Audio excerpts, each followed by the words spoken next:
ফিলিস্তিনের গাজায় ইসরায়েলি গণহত্যা বন্ধের দাবিতে মার্চ ফর গাজা কর্মসূচিতে মিছিলে যোগ দিয়েছেন মিজানুর রহমান আজারি, আহমেদুল্লাহ, হাসনাত আবদুল্লাহ সহ প্রমুখ।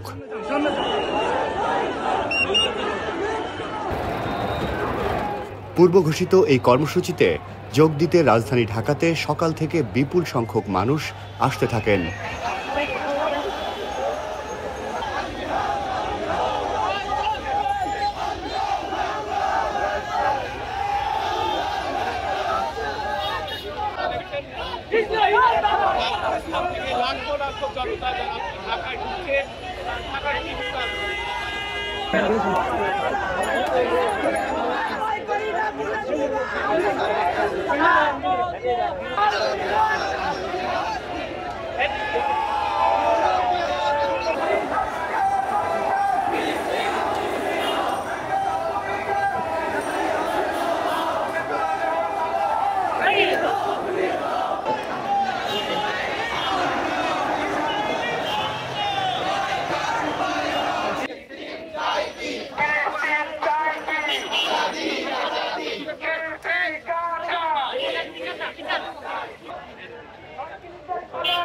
Let me go!